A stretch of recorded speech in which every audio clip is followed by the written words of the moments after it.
किताब मुकद्दस की तिलावत सुनिए। ज़बूर नंबर 9, मीर मुगन्नी के लिए दाऊद का मज़बूर, आयत नंबर 1 से लेकर आयत नंबर 20, यानी इस ज़बूर के आखिर तक। इस ज़बूर में लिखा है, मैं पूरे दिल से खुदावंद की शुक्रगुजारी करूंगा, मैं तेरे सब अजीब कामों का बयान करूंगा। मैं तुझ में खुशी मनाऊंगा और मसरूर होऊंगा। आए हक ताला, मैं तेरी सताइश करूंगा।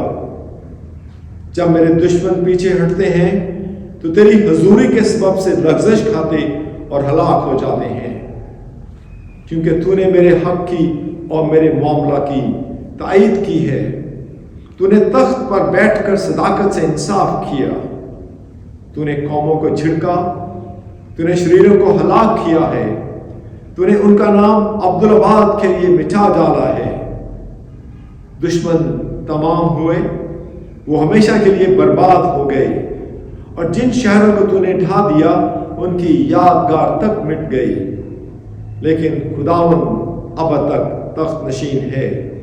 उसने इंसाफ के लिए अपना तख्त तैयार किया है, और वही सदाकत से जहां की अदालत करेगा।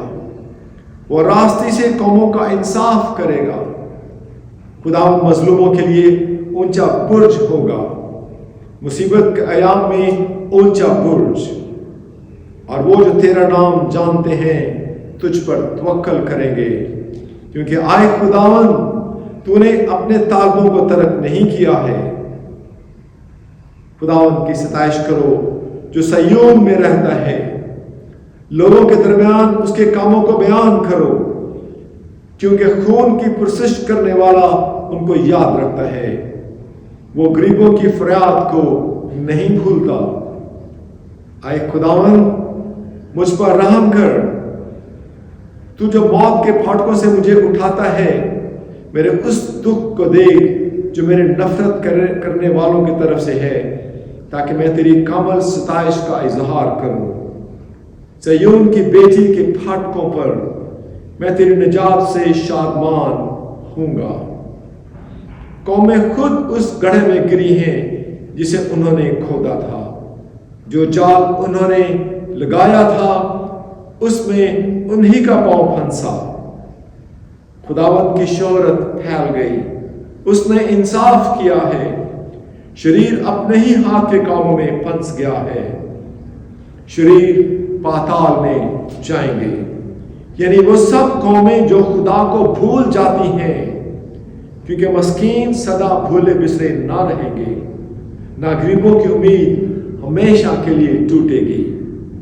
उठ आए खुदावंद, इंसान गालिब ना होने पाए, कौमों की अदालत तेरे हुजूर हो।